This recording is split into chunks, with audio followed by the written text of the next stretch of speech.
नेत्रों में और हृदय में समाया हुआ है। उद्धव जी कहने लगे प्रभु ये ज्ञान तुमने हमें सिखाने के लिए ज्ञान दिया है, क्योंकि किसी चीज का अभिमान नहीं करना चाहिए, और जहाँ पर अभिमान होता है भगवान वहीं से आपका पतन करना प्रारंभ कर देते। क्योंकि एक बार की बात है महाराज कि एक बार एक महाराज थे भैया, बहुत अच्छे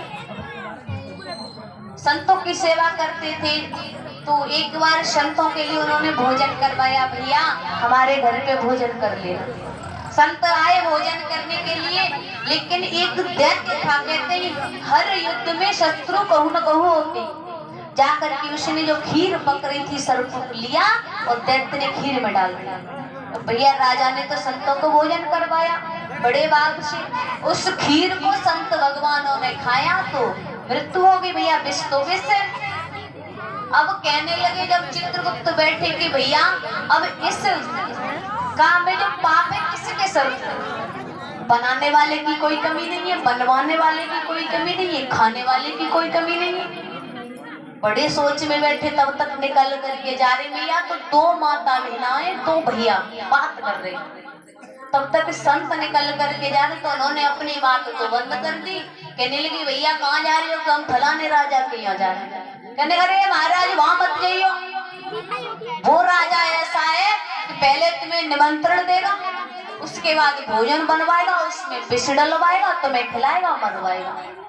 चित्रगुप्त कहने लगे प्रभु हमें इस चीज का गुनहगार मिल गया, हमें ये पाप किसके सर देना है उसका पता चल गया। तो कौन है? तो देखो वो चार बैठे, जो बेचारे करने वाले की कोई गलती नहीं, खाने वाले की गलती नहीं, बनाने वाले की गलती, लेकिन इन्हें कहने में बड़ा आनंद आ रहा है। तो जितना भी पाप होता है भैया कहने वाले की, कहाँ गलती हुई ना हुई वो उसकी बात है, लेकिन अगर आप कहोगे तो भैया तो पाप सिर चढ़ जाएगा।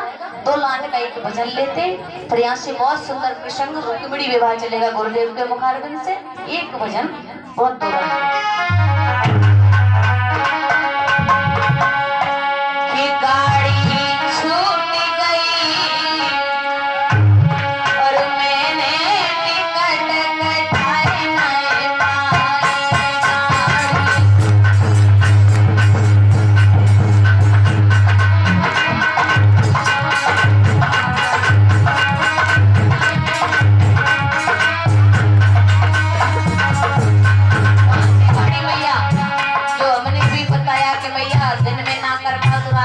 तब नाम जप करके सो तुम्हारे लिए। अगर ये साथ में रहेगा तो भगवान के सामने ऐसे खड़े हो जाएंगे भैया हम भी अपने लिए कुछ करके आए जिससे हम पार चले जाएं, है ना।